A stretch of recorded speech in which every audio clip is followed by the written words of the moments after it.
¿Qué tal? Hola a todos. ¿Podéis confirmarnos que nos veis? Hola, buenas tardes.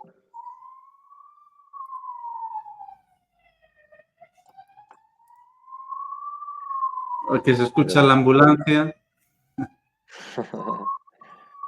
Pero voy yo en el móvil también.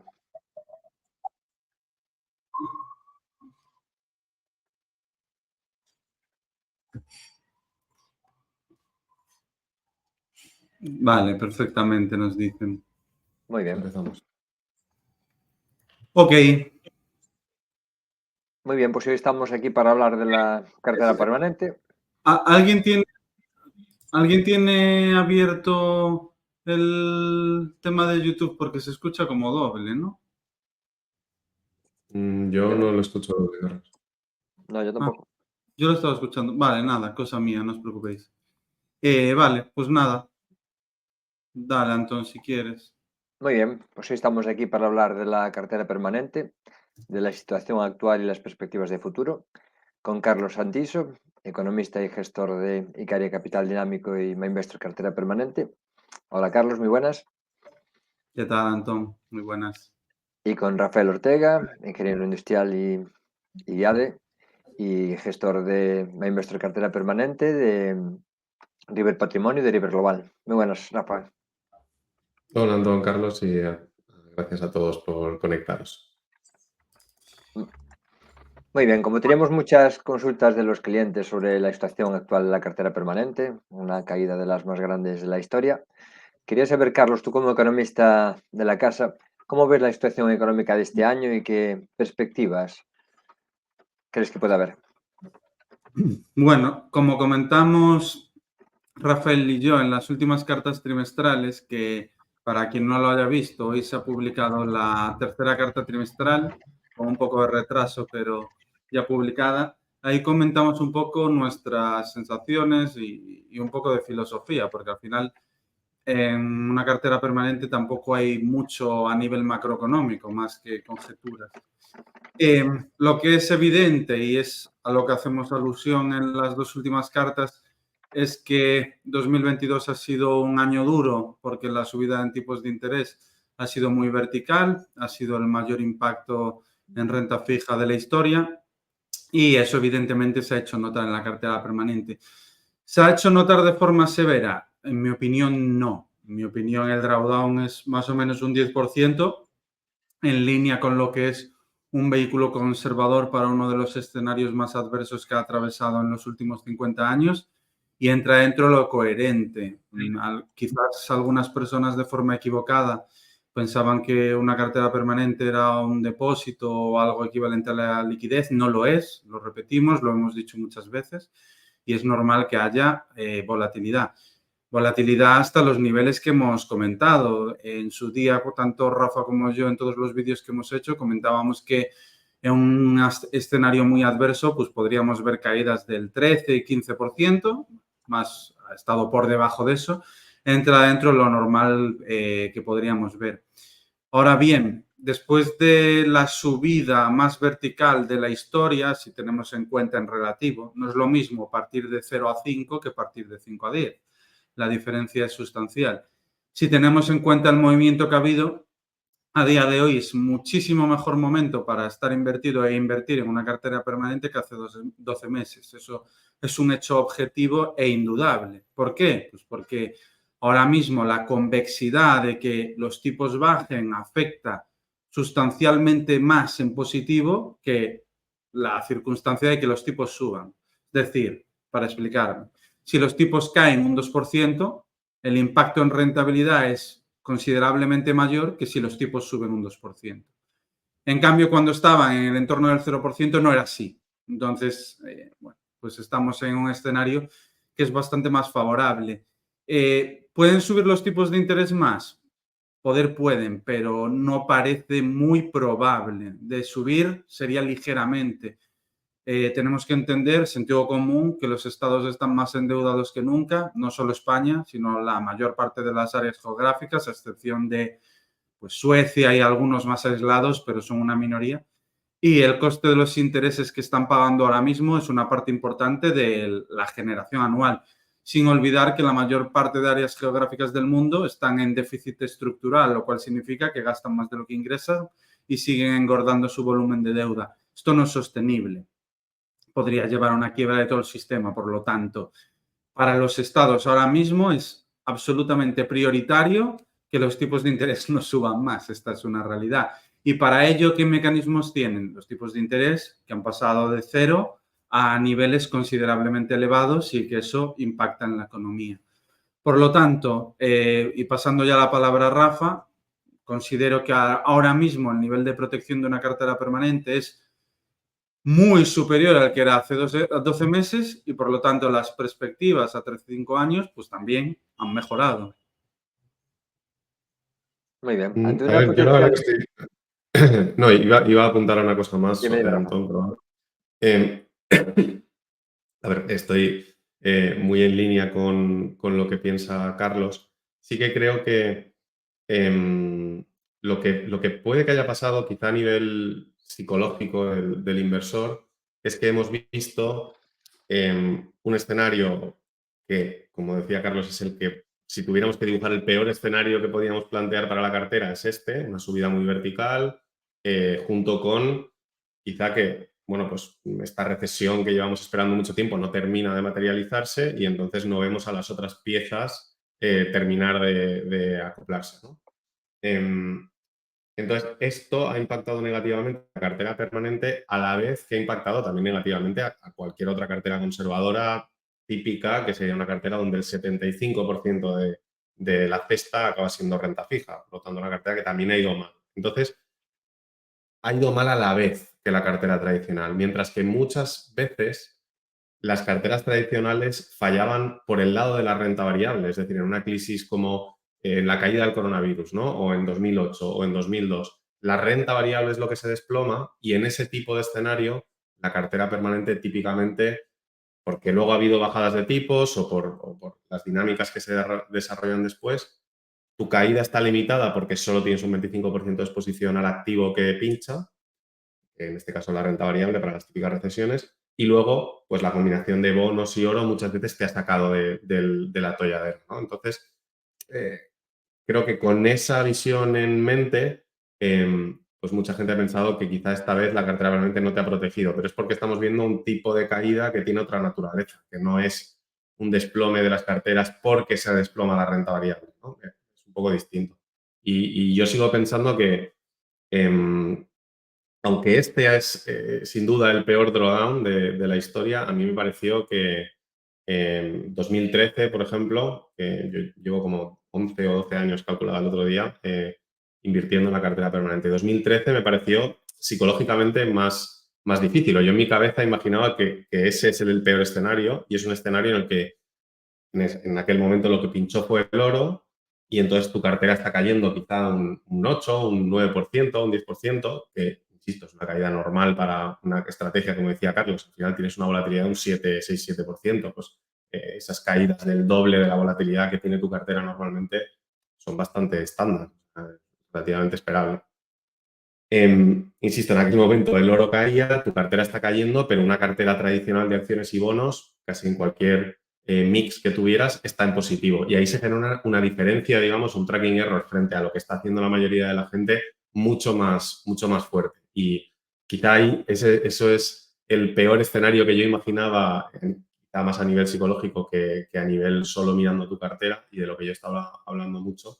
Y no habíamos hablado tanto de este en el que, como las dos caen a la vez, las dos opciones, digamos, o las alternativas caen también a la vez, yo pensaba que era, bueno, pues algo como menos doloroso, pero bueno, de todos modos algo que era relativamente esperable, ¿no? O sea, no creo que miras una cartera que su peor escenario en 40 años es una caída de alrededor del 10%, y eso es lo peor que podíamos imaginar, pues creo que está bastante bien. Y desde luego que ahora, si imaginamos una recesión como estas grandes recesiones de hace 10, 12 años, la cartera está en una situación mucho mejor y yo creo que es mucho más esperable que la cartera se comporte como se comportó en aquellos momentos, simplemente por dónde tienes las piezas. Tienes el efectivo que te está rentando, que era la pega que se nos ponía hace 2 o 3 años siempre, tienes los bonos que tienen los bonos de largo plazo, los tipos en positivo y la convexidad a favor en el caso de que haya esa caída.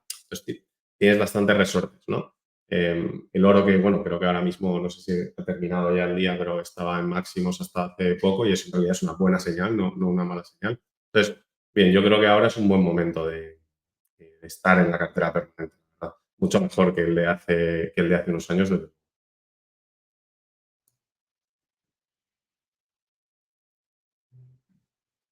Tienes el micro bloqueado. Escucha, aprovecho para decir a los que nos estén viendo que cualquier pregunta podéis dejarla en el chat y las vamos contestando, o sea, podéis hacerlas en el momento.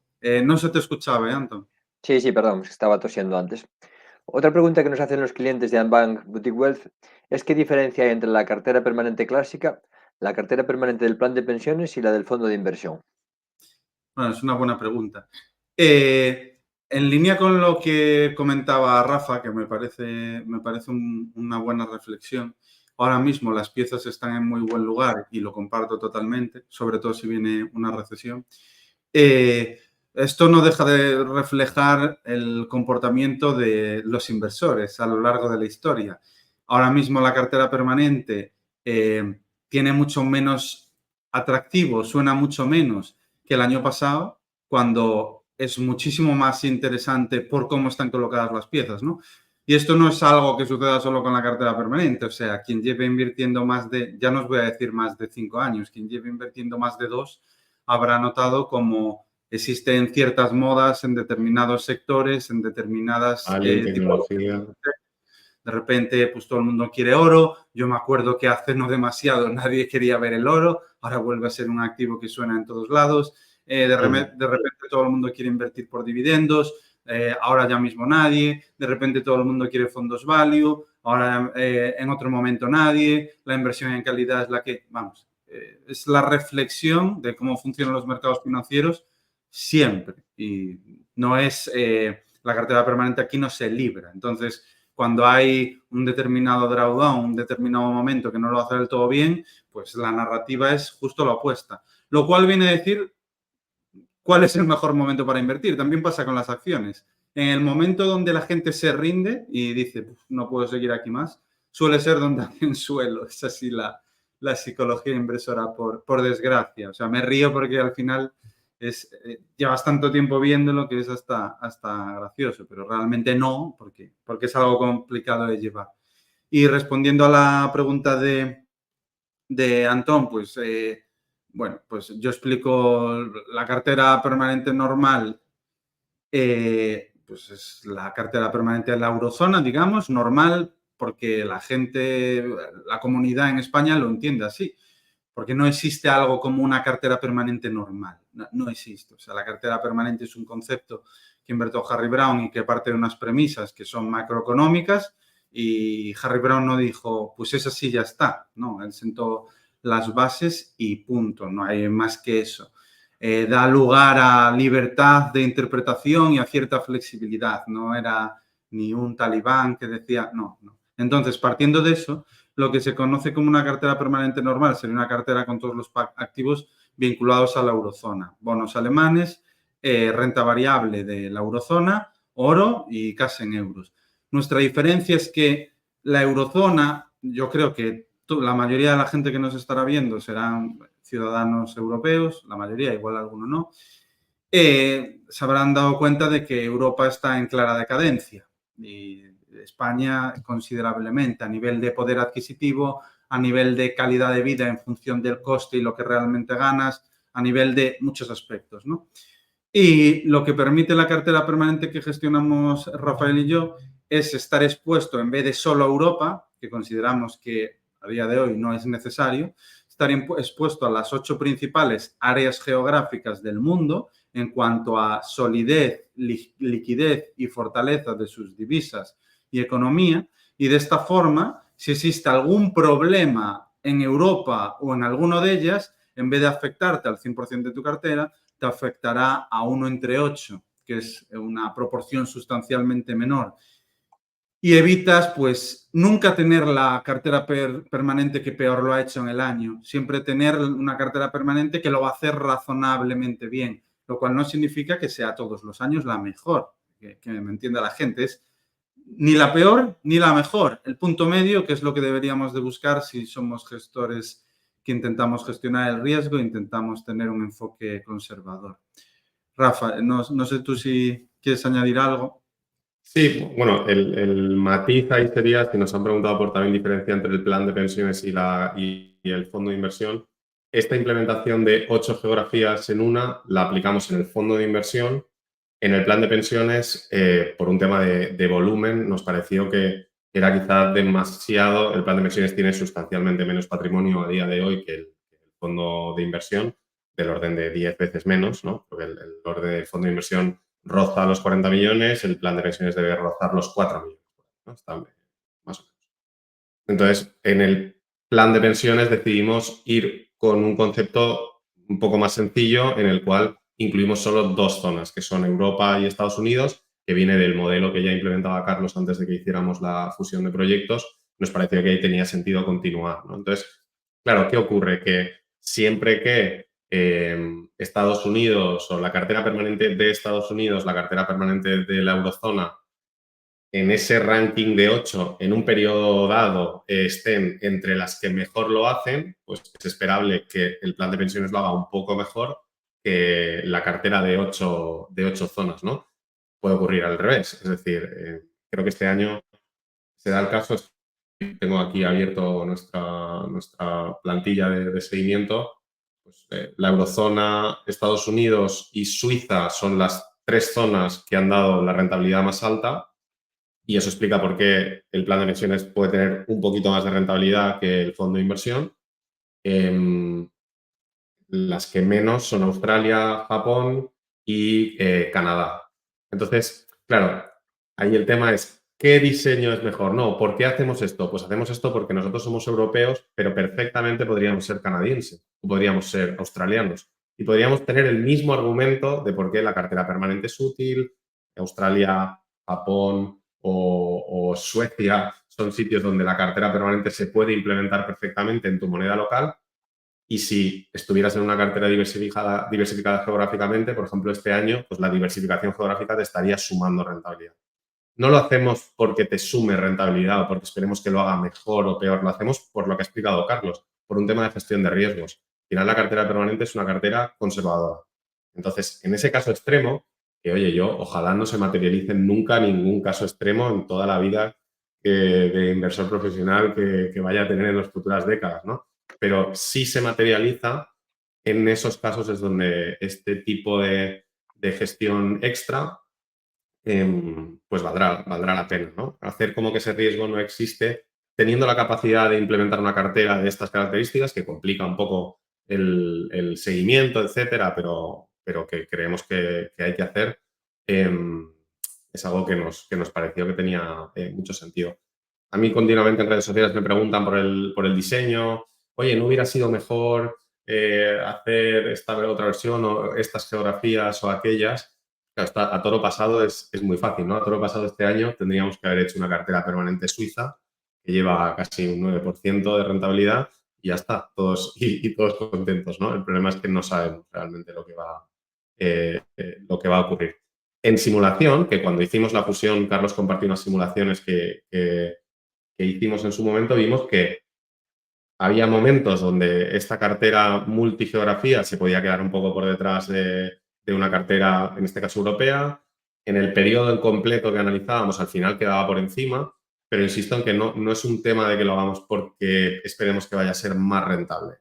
Todas las carteras permanentes, allá donde se pueden aplicar, han acabado cumpliendo su objetivo y nosotros pensamos que diversificar entre geografías te protege de una serie de escenarios que vale la pena intentar protegerse. Y en el caso en el que el plan de pensiones tuviera mucho más patrimonio y nos pareciera que vale la pena la implementación, iríamos también hacia ese diseño de más diversificación, porque creemos que es mejor.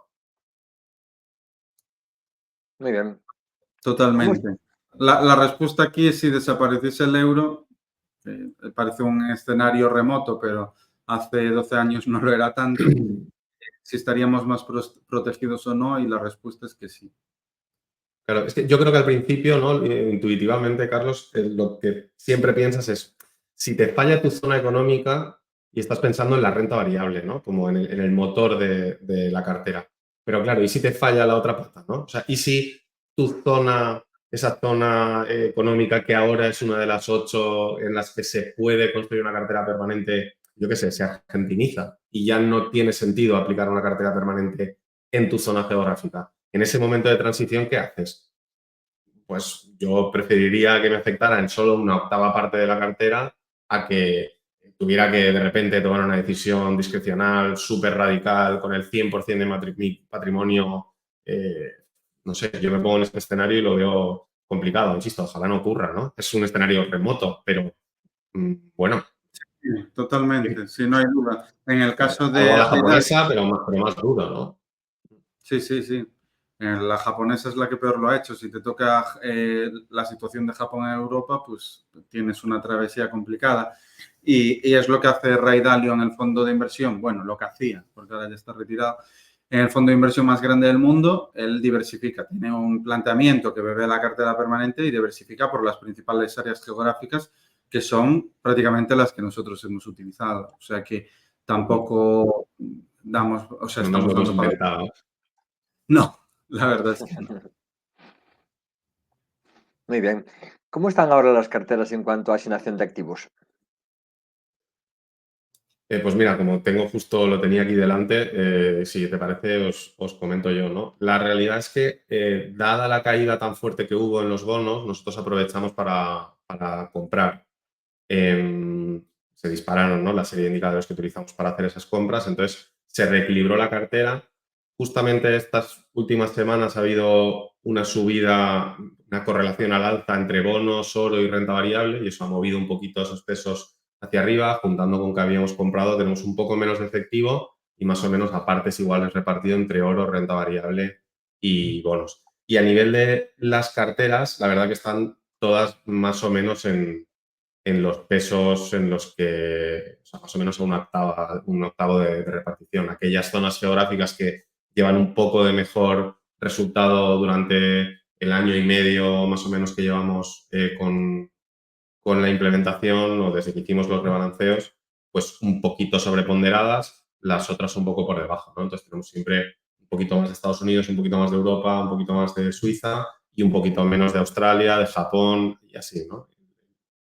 Pero vamos, bastante equilibrio entre las zonas geográficas, un poquito menos de cash ahora mismo que el resto de activos, pero siguiendo con ese reparto bastante equilibrado entre las cuatro patas de la cartera. Muy bien. Entonces, buen momento para vender ahora al ver esta caída. Muchos clientes me preguntan, no creáis que... O sea, tú quieres decir que sí es buen momento, a ver, momento para vender realmente, si tú consideras que la estrategia tiene sentido para ti, para tus objetivos, esto es justo lo que estaba mirando yo ahora. Si crees que tiene sentido para ti y para tus objetivos, yo no veo que haya cambiado nada. O sea, no creo que el comportamiento en precios de la estrategia en la que estás invirtiendo sea el motivo por el cual debas entrar o salir en un momento dado, ¿no? Al final es, oye, la cartera no lo ha hecho bien en X periodo, ¿no? Esta o cualquier otra que tengas. Total. Salirte A ver, completamente y decidir volver a entrar según tu criterio macroeconómico, pues eso históricamente está bastante difícil que lo hagas bien, ¿no? La mayoría de la gente se sale y cuando ya se siente tranquila para entrar, la recuperación ya se ha Ya ha dado, ¿no? pasado. Sí. Antes sí, decía Carlos un poco de broma, ¿no? Esto de las salidas, yo es que casi que lo tengo comprobado. Con Carlos hace poco decía un poco la coña de que no sé si es un indicador contrario al que tenemos internamente, porque como puedes ver las entradas y las salidas de flujos en los fondos, ya no en nuestros fondos, sino incluso a nivel de la gestora, ¿no? Tú ves salidas de fondos de la gestora, esto quiere decir que los inversores en agregado que invierten en los fondos que están en la gestora de Bank, donde hay todo tipo de estrategias y todo tipo de fondos, salen y es que casi automáticamente eso significa que en 2 o 3 semanas hay un pequeño rally, ¿no? Como que parece que está totalmente siempre al revés. En el momento en el que ves que hay gente que se rinde y hay un movimiento muy dramático, automáticamente rebota, ¿no? Es que Claro, es anecdótico, ¿no? Pero yo creo que el sí. comportamiento emocional nos lleva a seguir las últimas tendencias, ¿no? Lo que estuvo funcionando hasta hace poco es lo que nos gusta y claro, como estuvo funcionando, deja de funcionar, empieza otra tendencia y cuando llegamos ya llegamos tarde, ¿no? Sí, Sí, a ver, totalmente. antes de contestar a esto, le dejo a la gente que lo esté viendo la cartera, el Asset Allocation de una cartera global con 8 áreas geográficas. La tenéis en esta página, ecariacapital.es, y en el apartado cartera permanente, y ahí podéis ver cómo está la asignación de activos, que podéis ver que hay una cartera de la eurozona, una cartera de Japón, una cartera de Estados Unidos, una cartera de Reino Unido, Australia, Suecia, bueno, todas las que componen. Hoy, si no me equivoco, la cartera permanente estaba subiendo en torno a un 1% aproximadamente, por lo que irá más 4,5 en el año. El año pasado cayó en torno a un 10, o sea que aún falta por recuperar. Tampoco es una locura, falta por recuperar un poco más de un 5.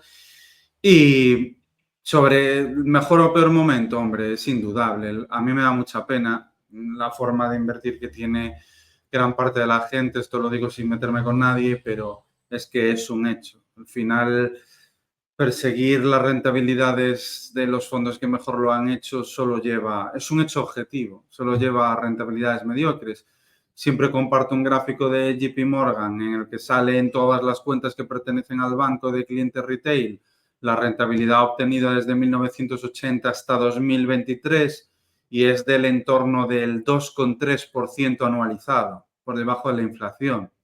La de los clientes de JP Morgan, que no tienen por qué estar por debajo de los clientes de cualquier banco español, entiendo, ¿no?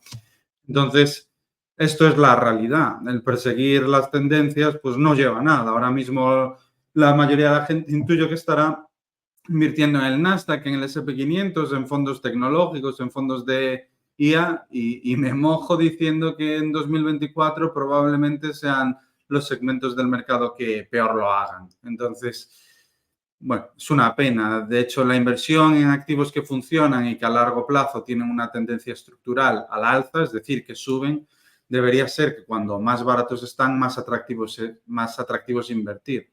Por eso, respondiendo a tu pregunta, desde luego que no es el momento para vender. Bien, es cierto que si por tus circunstancias personales necesitas ese dinero para la compra de una vivienda o por cualquier circunstancia personal, evidentemente sí, pero si no lo necesitas es un gravísimo error, una estrategia que lleva funcionando en real con rentabilidades auditadas desde 1983 en Estados Unidos y que a día de hoy gestiona 2.750 millones de dólares, no tiene demasiado que demostrar. Eso es un poco mi impresión. Bueno, para la compra de una vivienda también podrías ignorar ese fondo de inversión y pedir un préstamo. En estas condiciones también sería otra opción interesante. Bueno, ahora Sí, mismo con los tipos de al interés final. en estos niveles, yo sería cauto con los préstamos. Como matiz, porque ahora mismo está cara la financiación. ¿Para qué Sí, tipo de inversor?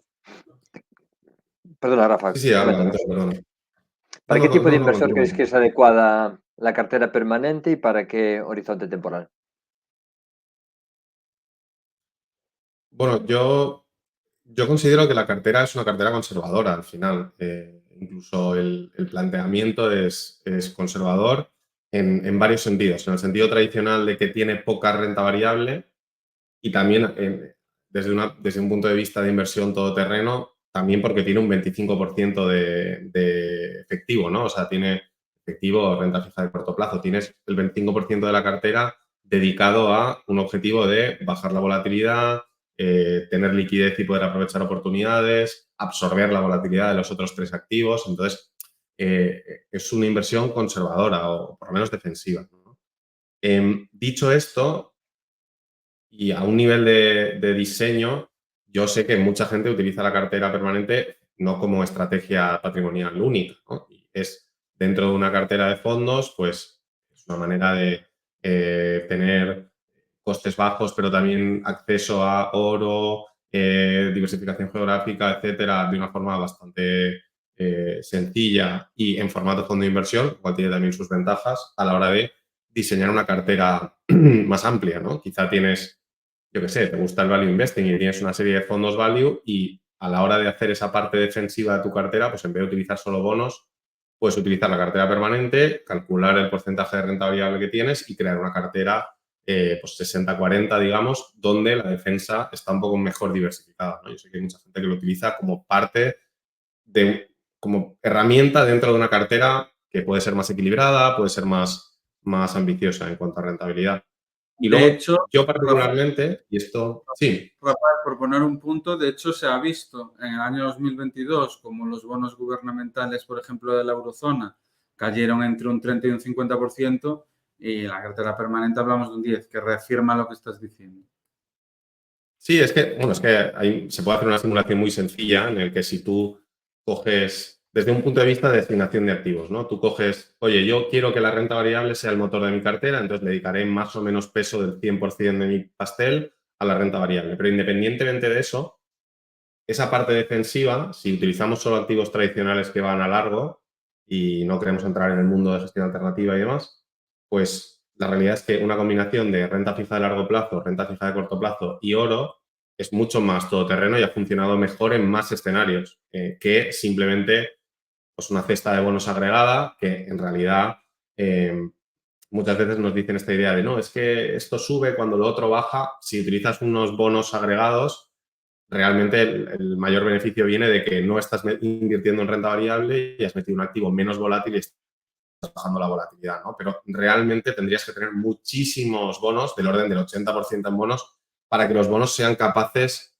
de compensarte una caída en renta variable, ¿no? Mientras que si 2/3 son bonos de largo plazo y oro, 2/3 de tu parte defensiva, es más probable que en esos escenarios en los que esos dos activos se correlacionan al alza y te sacan del atolladero, que ha pasado en muchas crisis, pues tengas realmente la suficiente fuerza en esa pieza defensiva para que tus pérdidas sean mucho menores. Entonces, a mí es que me parece sencillamente que está mejor planteado. No hace falta que hagas el 25, 25, 25, 25 si quieres tener un pequeño sesgo a crecimiento y ahí la cartera permanente la puedes utilizar.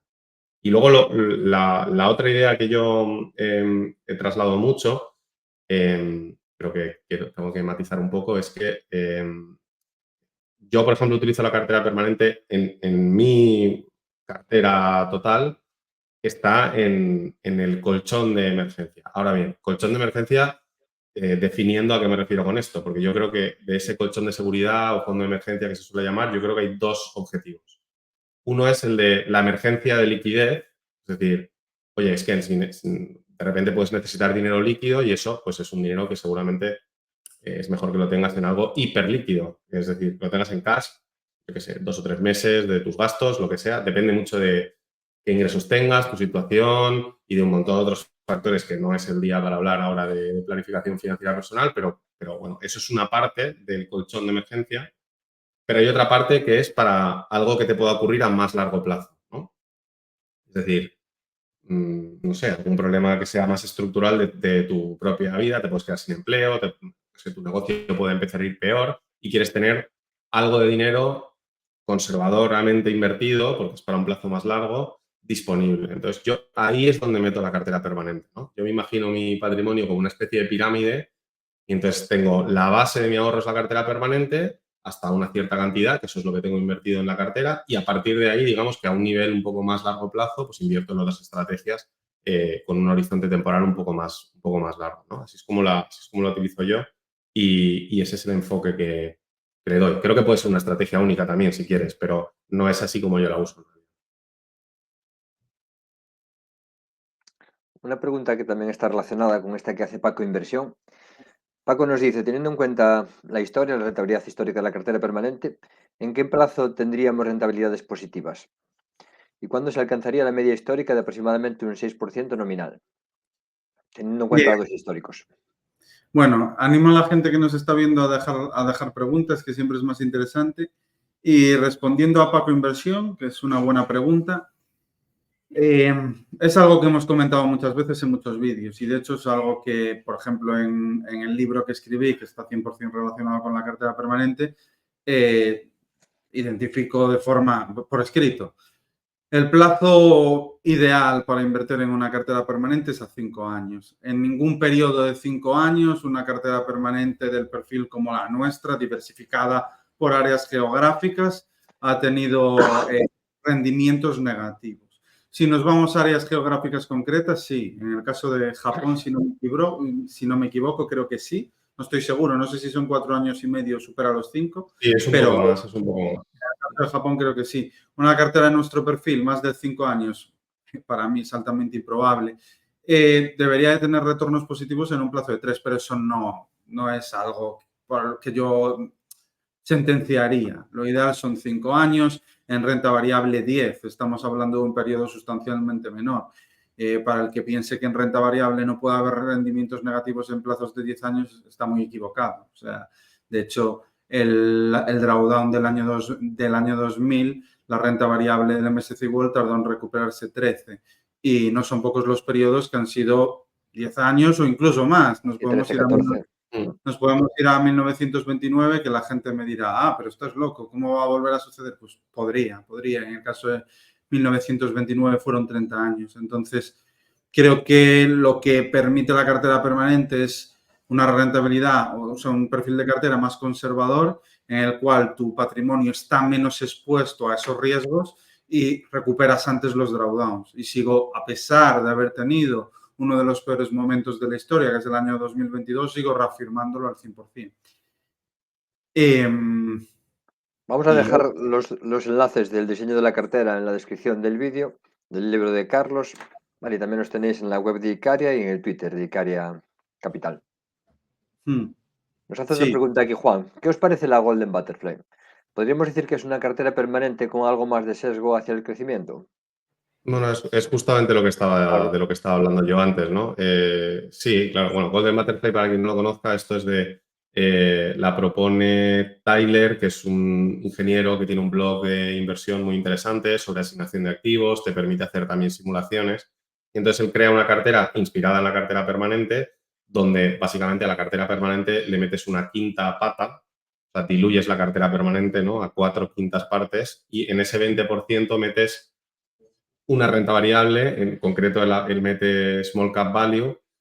Yo he hecho bastantes simulaciones y visto que realmente da un poco igual lo que metas, siempre y cuando sea más renta variable y si esa renta variable diversifica de cualquier forma prácticamente el market cap, o sea, un índice de capitalización, los resultados son interesantes porque tienes un pequeño sesgo a crecimiento y entonces pues eres un poquito más ambicioso en cuanto a resultados y dentro de ese doble posición a renta variable, pues con que metas cualquier cosa que sepas que va a tener algo de descorrelación frente a la renta variable sin dejar de ser renta variable, pues es interesante y arroja resultados buenos, ¿no? Puedes hacerlo con inmobiliario, puedes hacerlo con otros estilos de inversión que también rompan un poco ese esquema de concentración en los índices, sobre todo para cuando esos índices acaban muy concentrados en 5, 6, 7, 8 posiciones y tenemos el escenario contrario al que hemos vivido estos últimos años, ¿no? Donde el índice lo están moviendo 10 compañías,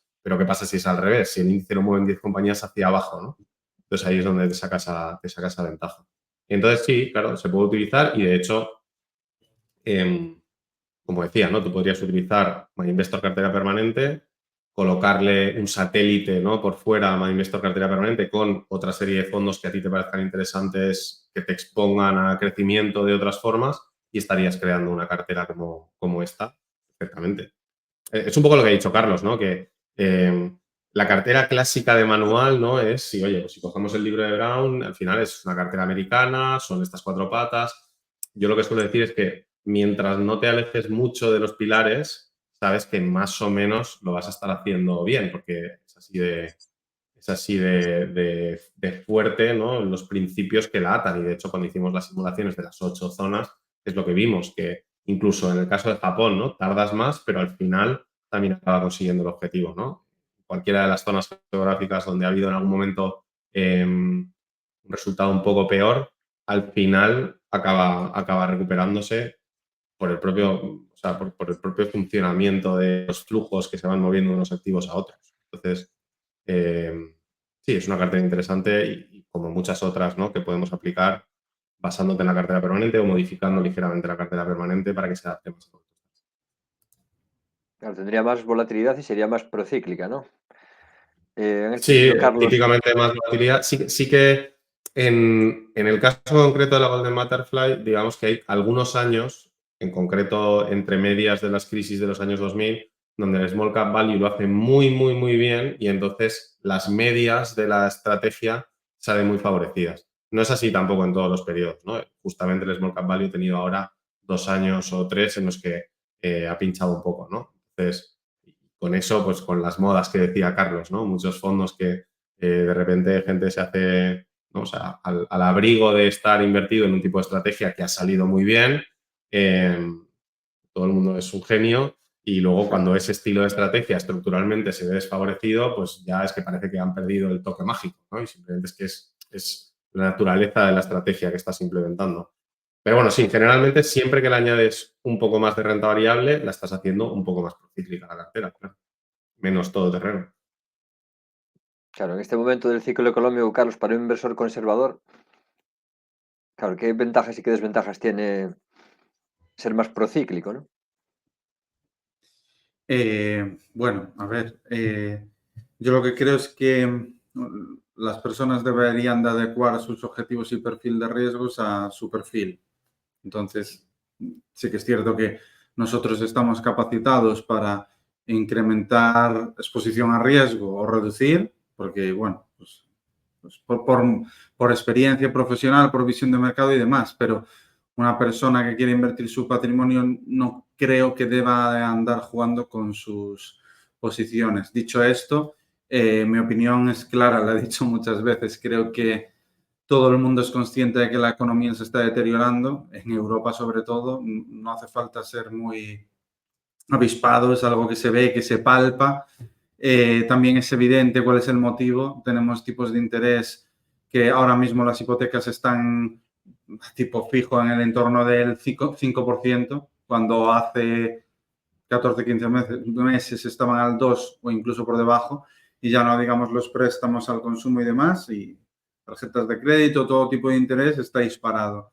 Eso no solo tiene impacto en las familias, también tiene impacto en las empresas, por lo que las tasas de impago, los defaults, las quiebras, se están incrementando, es un hecho también, y se seguirán incrementando. A los inicios de el inicio de una restricción crediticia o de un incremento de los costes financieros, las empresas y las familias eligen aguantar hasta el último momento. Pagas hasta que has sobrevivido y luego ya llega un momento en que no puedes hacer frente a tus deudas, a tus pasivos, y es cuando viene el colapso, ¿no? Las tasas de mora de los bancos ya reflejan que eso se está iniciando. Las tasas de mora de los vehículos de segunda mano o de nueva adquisición, las tasas de mora de los préstamos al consumo, incluso las tasas de mora de las hipotecas ya están repuntando. Eso ya es un hecho. Esto puede tener múltiples implicaciones, pero la más evidente, cuando las insolvencias crecen, quien lo absorbe, quien lo sufre, son los bancos. Bueno, pues los bancos tienen su riesgo sistémico, etcétera, etcétera. Todo esto está encima de la mesa, a pesar de que estemos viviendo el rally navideño que todo el mundo sabe, la realidad económica es la que nos muestran los indicadores objetivos, ¿no? En Estados Unidos la película es un poco diferente a Europa, pero también la economía es muy diferente y se ha llevado a cabo un programa de gasto público bastante más salvaje que el que tenemos aquí en Europa, y la economía funciona, es más flexible, funciona de forma diferente, pero también hay síntomas de que las cosas se están deteriorando. Teniendo en cuenta que esta es la situación y que en Europa pues tenemos a los países más endeudados que nunca en la historia, lo que hace 10 años era el run diario, la austeridad, la necesidad de que los países ajustasen sus déficits, la necesidad de ajustasen sus déficits, hiciesen reformas estructurales y cambiase la situación económica de los mismos. Ahora eso ya no existe, no sé si sois conscientes, ya nadie habla de eso, ni siquiera Alemania. Esto, claro, a día de hoy, pues países como España y algunos más periféricos se están beneficiando de que Alemania, de forma encubierta, y los países, bueno, Francia, Holanda, estén respaldando la deuda europea. Esto significa que si no existiese la eurozona, España, en vez de estar pagando un tipo de interés del 3,75, estaría pagando un tipo de interés del 7 u 8. Esto es la realidad, si no estuviese cubierta por los estados fuertes. Pero puede llegar un momento en que esos estados fuertes se cansen de la barra libre, de estamos nosotros poniendo la cara, sufriendo la recesión, asumiendo los costes de respaldar a los países periféricos, mientras que los países periféricos no están tomando acción. Todo sigue igual o va a peor, que es lo que sucede en España. Eso puede llevar a tensiones y ese es el motivo principal por el que nosotros decidimos ir a una cartera permanente de 8 áreas geográficas, porque lo que hoy se muestra como altamente improbable, de repente en un mes ya no lo es. Hoy nadie habla de la insolvencia de los estados o de una crisis de deuda, pero igual, dentro de 30 días, todo el mundo está hablando de ello. Así funciona la economía. A final del año 2022, todo el mundo hablaba recesión, recesión, recesión. Ahora mismo todo el mundo habla soft landing, soft landing, soft landing. La narrativa cambia en cuestión de semanas, ya no meses. Así que hay que ser cauto, dada la situación económica de las empresas y las familias, y personalmente no creo que sea el momento, mojándome, de incrementar exposición a renta variable en MSCI World y S&P 500. No lo creo, de verdad, no lo creo. Yo ahí puntualizaría que, o sea, efectivamente, no parece, o sea, sin querer hacer ningún tipo de timing, porque no sé hacerlo, está claro que no parece el momento de tener este discurso de, bueno, no pasa nada porque cuando todo cae un 50%, o sea, es como que esto que se ha ido diciendo, es muy fácil decirlo, ¿no? En una fase en la que llevas 8, 9, 10 años sin que ocurra, pero claro, cuanto más tiempo pasa, pues más cerca estás de que algo así pueda ocurrir. Entonces, tampoco animar a todo el mundo a que sea súper conservador, porque quizá tampoco es eso, pero sí que, independientemente del perfil de riesgo que quieras implementar en tu estrategia, que eso tendrá que ver con tu propia situación, tu perfil, tu disposición, en lo seguro que sean tus ingresos, el patrimonio, la red que tengas, un montón de factores, vale la pena echar un ojo a, oye, este tipo de estrategias en el pasado, no en los últimos 10 años, no en los últimos 15 años o 20 años. Este tipo de estrategia en la que estoy invirtiendo, ¿qué tal lo hizo algo parecido en los años 70? ¿Qué tal lo hizo en momentos, yéndote un poco más atrás de lo que puedes ver en los típicos backtest que te van a mostrar, empezando mágicamente en 2009 o mágicamente en el año 90, donde hay 4 décadas donde solo una es mala? O, en fin, es como que me parece que hay un discurso dentro de la industria de que a largo plazo y tal y cual, que sí, que compartimos, que al final tienes que invertir porque es la única manera de protegerte de la inflación, pero con unas expectativas realistas, ¿no? Y yo creo que mucha gente que se ha iniciado en la inversión después de 2009, pues lo que hemos experimentado no es muy realista, ¿no? Esta idea de que siempre que cae un 10% el rebote va a ser prácticamente inmediato y que todas las caídas rápidas, estoy hablando de la renta variable, ¿no? Pero todas las caídas en renta variable son siempre una oportunidad inmediata.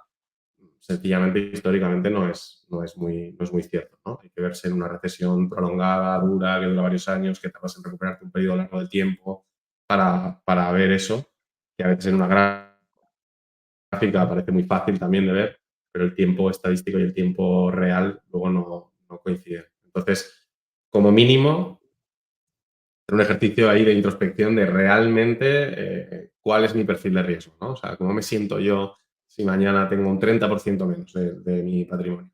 La gente muy alegremente dice, no, a mí no me afectaría.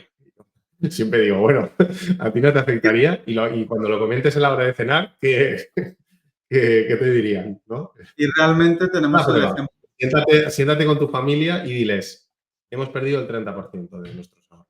A ver cómo te reaccionan. Y que siga cayendo, y que siga cayendo.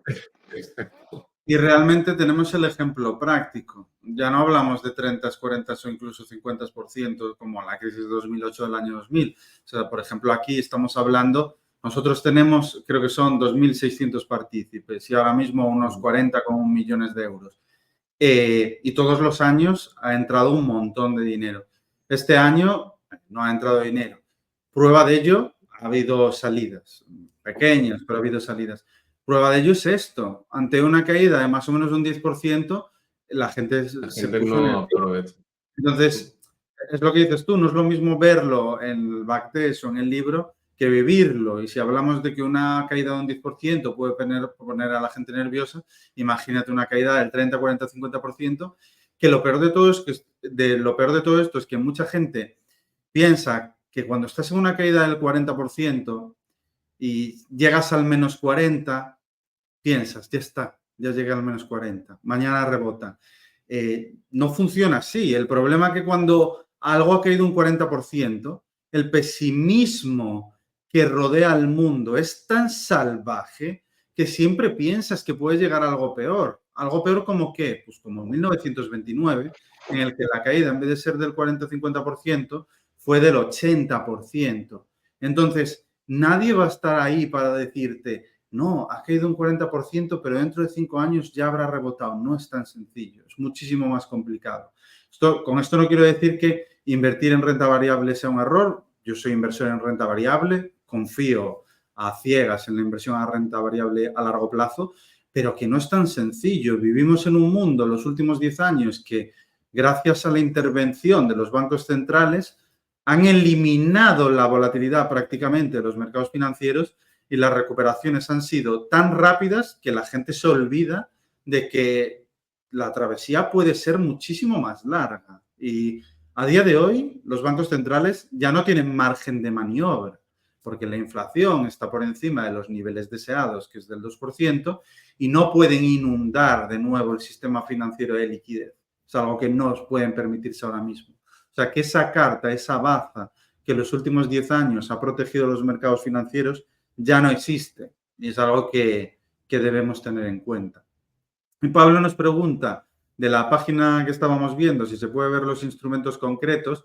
Bueno, los instrumentos concretos en la CNMV, como dice Rafa, los puedes ver en nuestra página. Lo que se ve, bueno, es lo que tenemos en cada activo, que creo que es bastante representativo. Luego el tema de las duraciones ya es un tema interno nuestro que lo ajustamos a lo que tenemos que ajustarlo. Vamos, es básicamente el trabajo profesional que hacemos nosotros. Otra pregunta de George. Si vuestra cartera estuviese equilibrada, pero no fuese específicamente la cartera permanente, ¿veríais conveniente tener bonos o cash en diferentes divisas sin cubrir?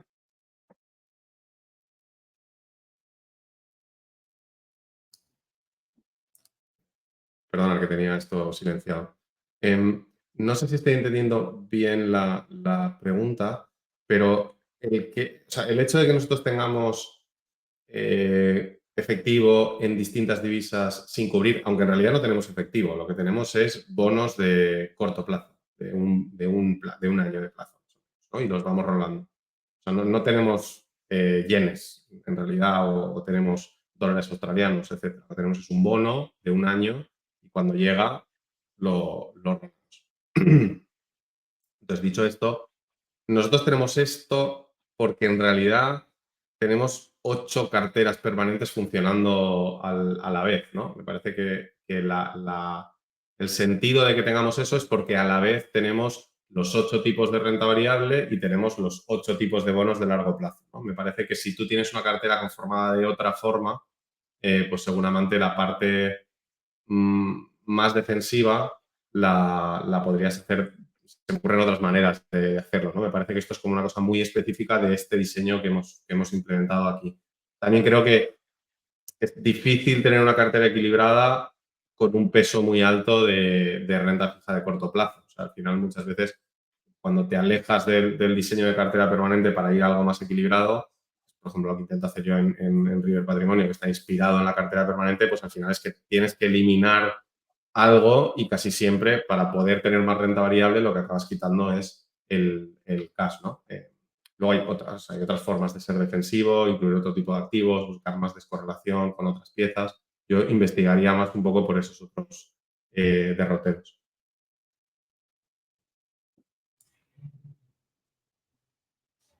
Otra pregunta de Paco Inversión, que dice, teniendo en cuenta las caídas, ¿hay una cartera de diversificación de activos que tenga un menor, yo entiendo que dice drawdown, aunque no lo pone, que la cartera permanente? ¿Qué alternativas pueden existir? Aumentar la parte de cash, por ejemplo.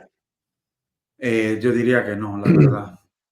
Yo diría que no, porque estamos hablando de un menor drawdown en cualquier escenario que exista, pues es difícil. La cartera más equilibrada y diversificada que conozco a nivel personal, y he visto cientos, es cartera permanente. Luego, bueno, pues si es una cartera discrecional que vas moviendo y demás, pues podrás hacerlo mejor o peor, pero una cartera estática al uso, con un balance rentabilidad-riesgo mejor que el de la cartera permanente, yo sinceramente lo desconozco.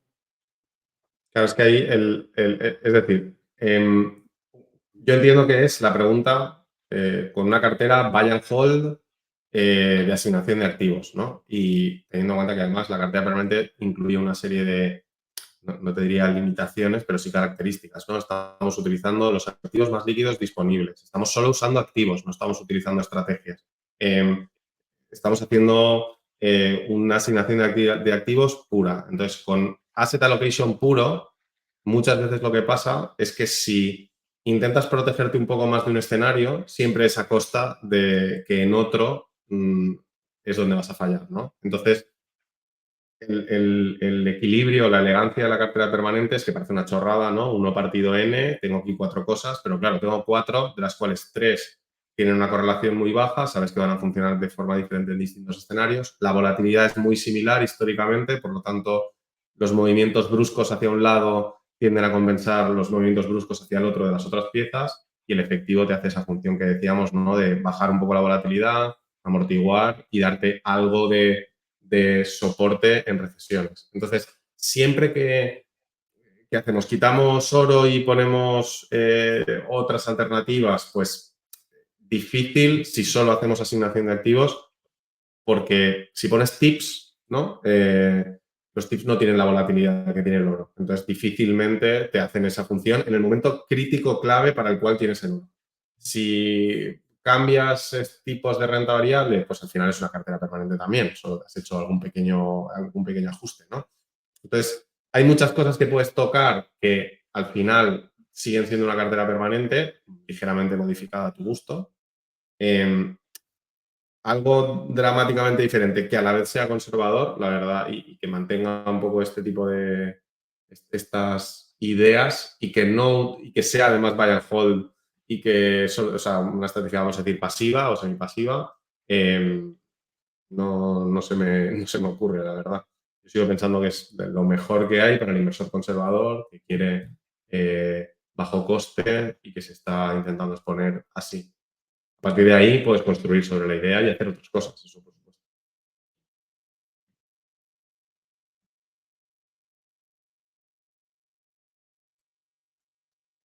Si no hay ninguna duda más, dejamos, bueno, lo dicho al principio, que no haya leído la carta la tiene en la página de MyInvestor o la hemos compartido en Twitter, puede leerla.